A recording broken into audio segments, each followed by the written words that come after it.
Hello everyone, my name is Joan, and today we are going to start by presenting to you a particular story that I found to be very insightful, that it help us to really focus on our daily life that is all about breakthrough. And this article I read it from is from an India. There's a particular man called Jadav Molai Payeng. Actually, he's a very great activist who decided that one day he's going to plant tree. Actually, he has done it, and so in that process he came to realize that in India there was a particular area. He discovered that there were snakes, that they were dying, and the environment, the place that he was living, it didn't look good because snakes were dying. The temperature was so high, so he decided to create a very large forest actually in India. Actually, it's bigger than the New York City's Garden Park. So he decided to restore the homeland. So it begins. He started planting trees at the age of 16. That is 1979. And so he was compelled, and he decided he wanted to do something. So he decided that each day he was going to plant a tree. So as a result of that, today that forest spans 1,390 acres because he decided to plant many trees. He didn't know that one day it will become a forest. So because of his dedication and actions, he got to the place where he was recognized by the government of India, as well as the India itself, because there was a particular journalist who was amazed by Payeng's work, his endeavor to transform the world. So they actually, you realize that the world at that time, they didn't know about this person. And so through that, actually in 2007, he became recognized. Now, so Payeng is adorned with the title of the Forest Man of India, as well as he has been awarded multiple awards, and he has been featured in TED Talks because of his achievement that he has made over the several years. And remember that forest that he created, it has attracted a lot of tourists, and many people come to that place because that forest is called Molai Forest in India. If you can go online, you'll discover that it's very flourishing. The inhabitant is growing, trees are really growing, and now he cannot give the specific number of how many trees he planted, but the truth is those trees, there were many. Now, so you have to realize that it was in a place called Majuli. Majuli is one of the India's largest river, in India's Brahmaputra River, that area.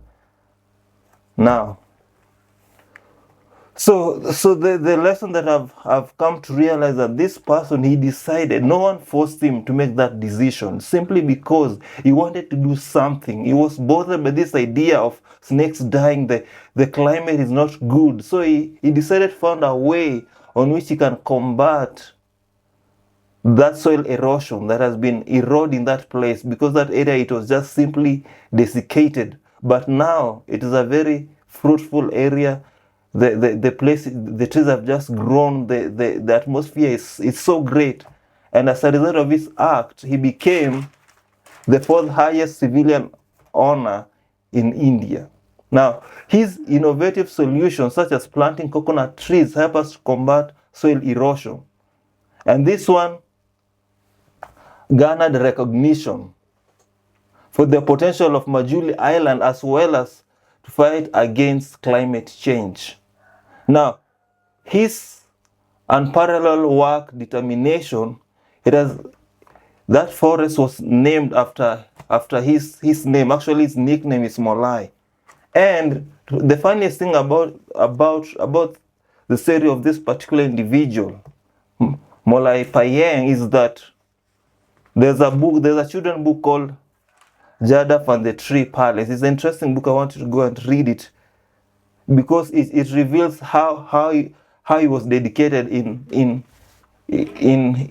in doing this forest work, this forestation, because it was not easy to that place. It transformed that island. It was in a bad condition. As a result, right now is being talked in the world because award-winning documentaries showcase his journey, attracting visitors worldwide to witness flourishing Molai forest.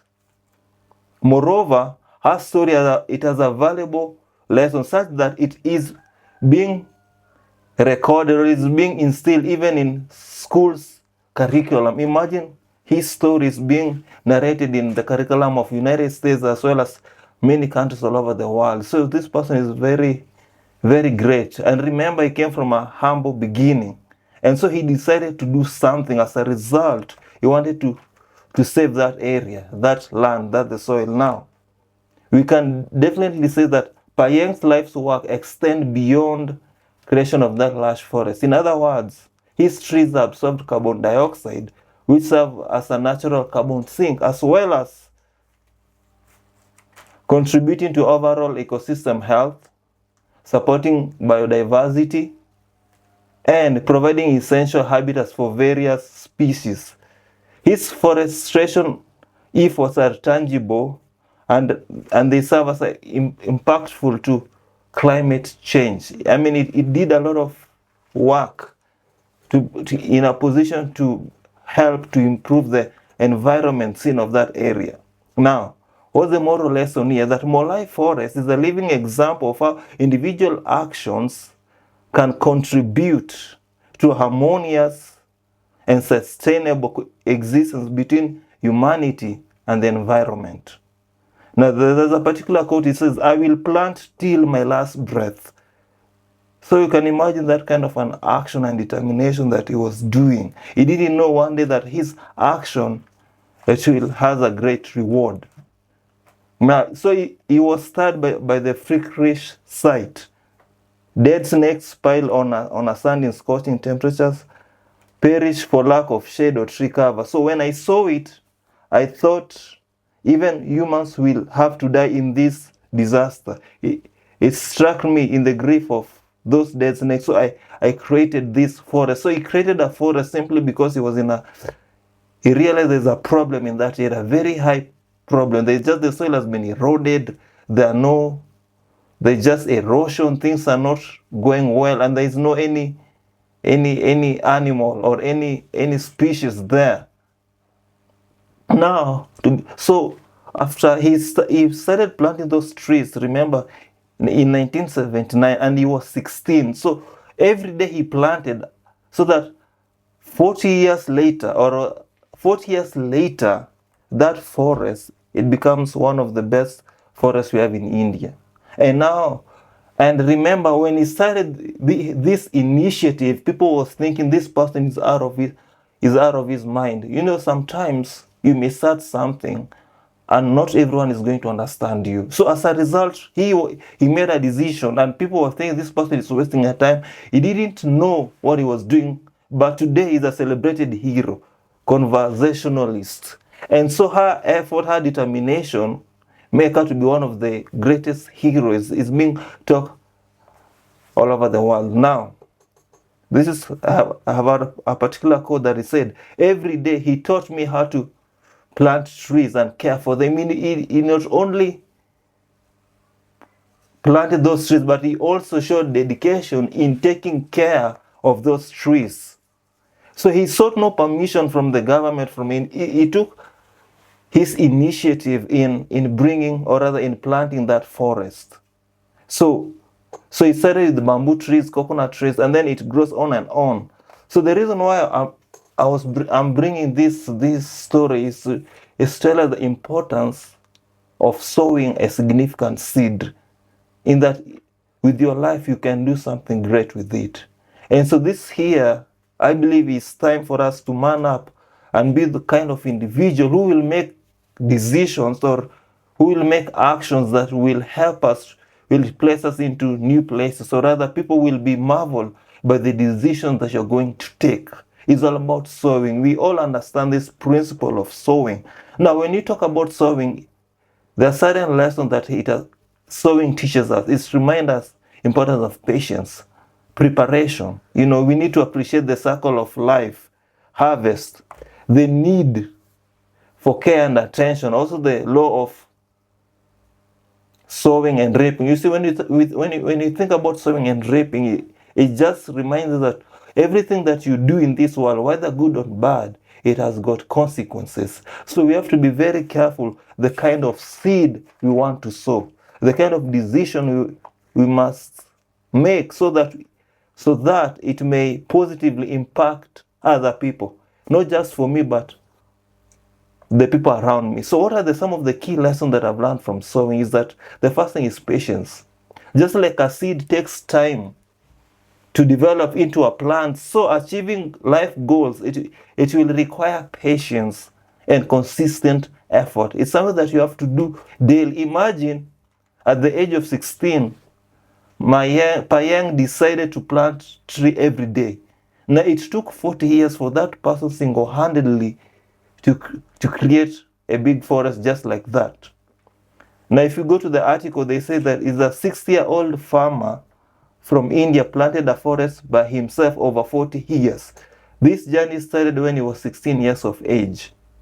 So he never stopped, and he had a resolve you have to make. So the lesson here, you can do something great with your life as long as you're serious and you know what you want. And can I remind you, not everyone is going to understand you what you're going to do. So another lesson that when it comes to sowing is all about preparation is the key.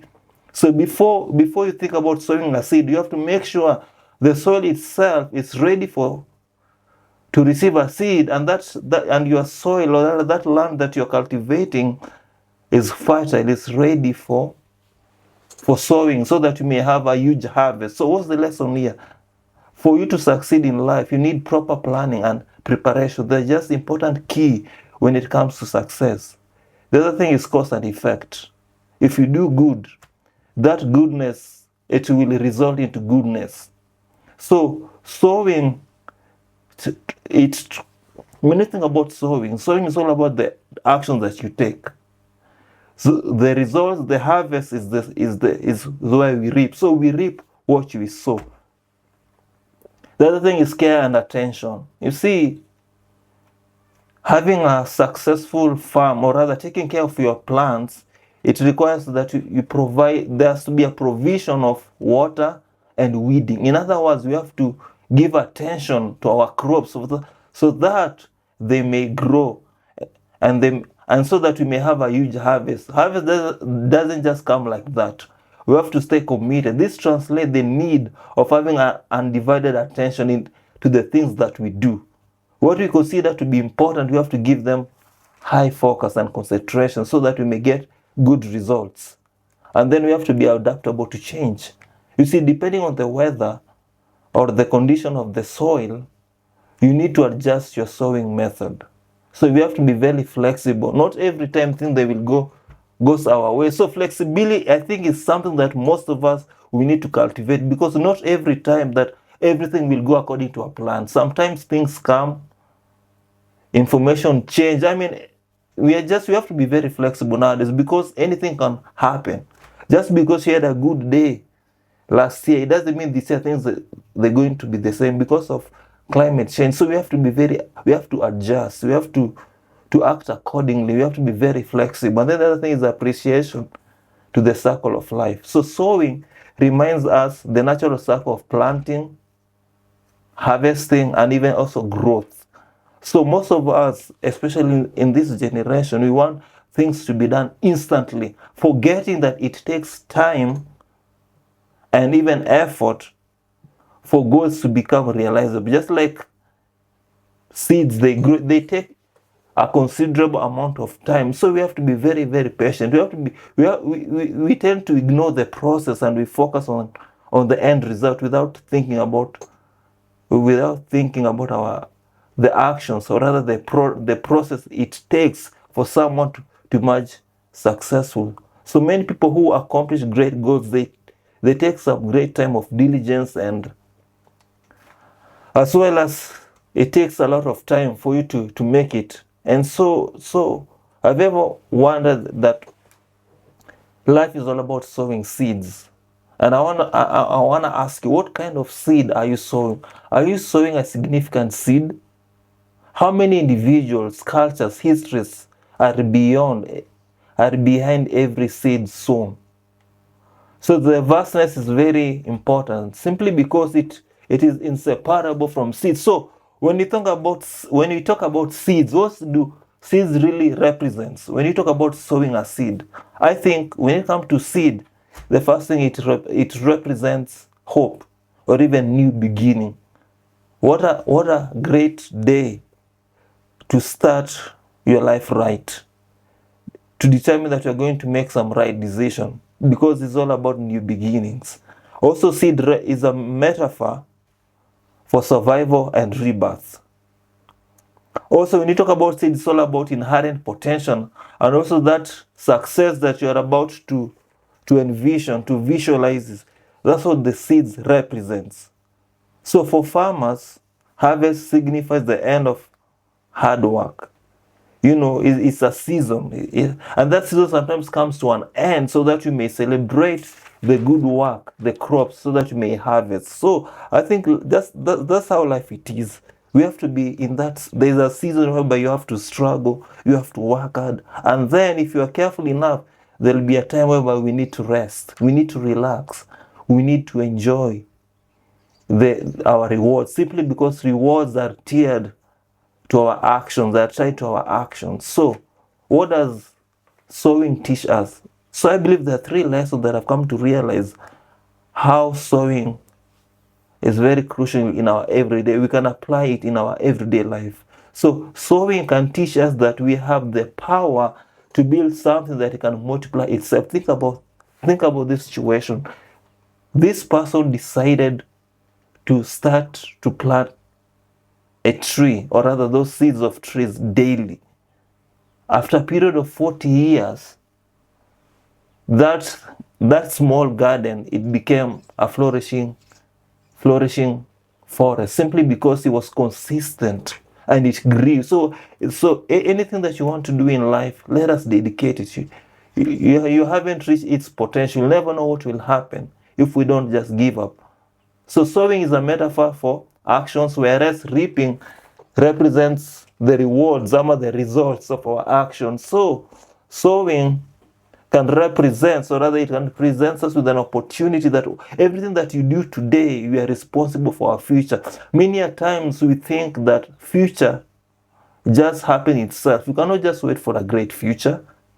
Future is something that you can create it. You can begin to take some actions that are going to lead you. So you have to think about our future. How do I think about the future? The future starts now, by deciding that you're not going to be lazy. You're going to stay focused, and you're going to make right decision by simply deciding that you're going to count the cost. Now, so I want to urge you that don't ever measure success by today's harvest. Instead, measure success by the seeds that you plant every day. So you have to realize every day I'm either reaping or sowing. So therefore, that reminds me that if you don't like what you have been reaping, how you have been living life, then you have to change the seed that you are sowing. If you're not happy with your life, you have to change how you have been living, so that you may not regret.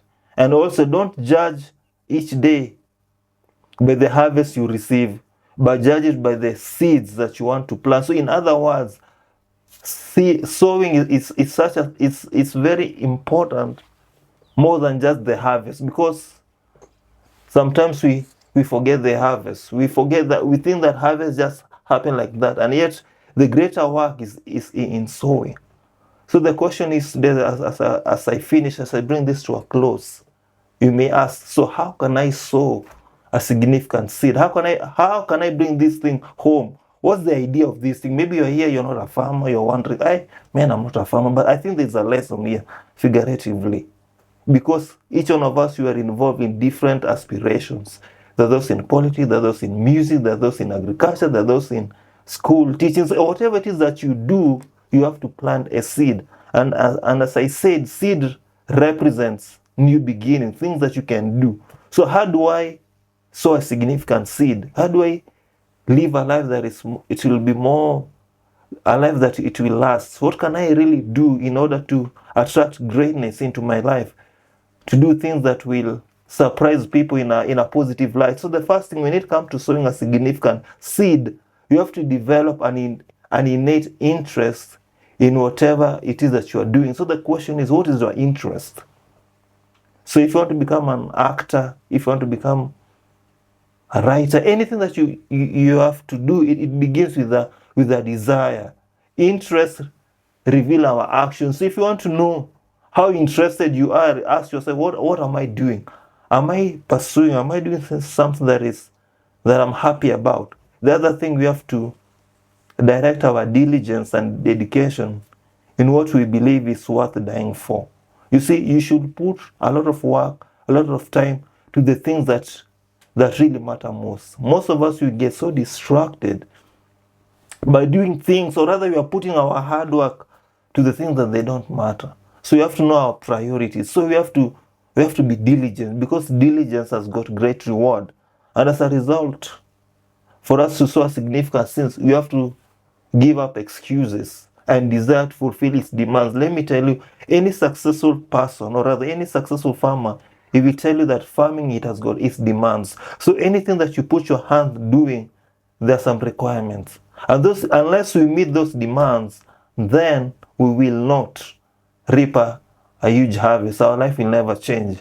So you have to ask yourself, am I really doing the things that I'm supposed to be doing? Am I putting all the work? And then the other thing, that when it comes to sowing, you have to, don't allow yourself to be discouraged, because there will be moments whereby discouragement will come. There will be delays. There will be doubts. So each day, you have to make sure that you overcome discouragement. And most people get discouraged, especially by the opinion of others. Remember, when you start doing something, not everyone will understand you.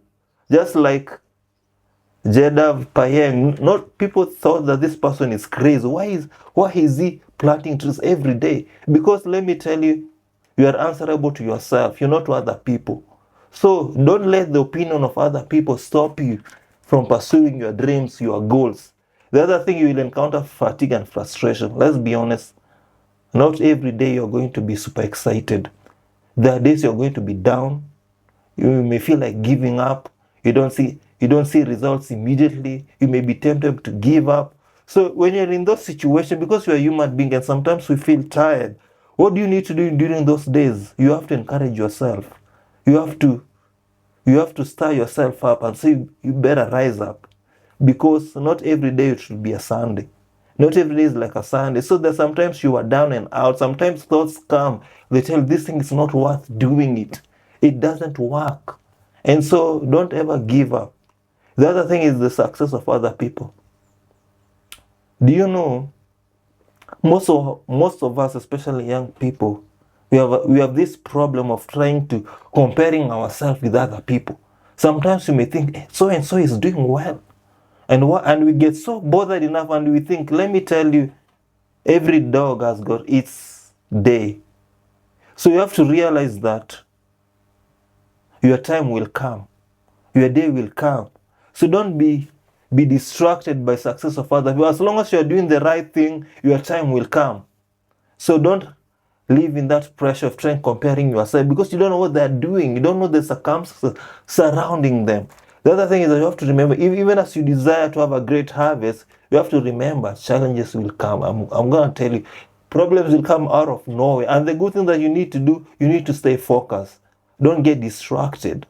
The other thing that keeps people down is the fear of failure or trying again. So don't allow past mistakes, past embarrassment to stop you from pursuing. If you failed yesterday, don't allow that emotions to happen in your mind whereby it affects your confidence. You don't want to try because you don't want to fail. There are two fears that most people encounter: that fear of failure and fear of trying again. Let me tell you, try and fail, but never fail to try. You see, our greatest weakness lies in giving up. And the most effective way to succeed is to try again until you get the right result. Have you ever failed? Have you ever tried? What do you normally do? So the more you do, you'll get it right. Don't ever give up. So I had a particular quote that say, the one who falls and get up is stronger than the person who never tried. Come on now. Do not fear failure.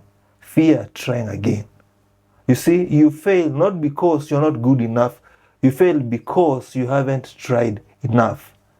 So I want to encourage you, if at first you don't succeed, try again until you get it right. So I hope we are going to make the right decision, that we're going to be committed in doing something that is constructive, and our light is going to shine and our life will never be the same again. So don't ever disregard any good thing that you do, even if it doesn't get attention. Our job is not here to get attention. Our job is to do what is right, so that the generations to come, when our time here on earth is gone, people can say we have done something well. So have a nice day. This year, make sure that you'll be on fire, that you are going to determine to make the right decision no matter what. Don't ever feel bad when you fail, and our life will never be the same again. Have a nice day. I love you all.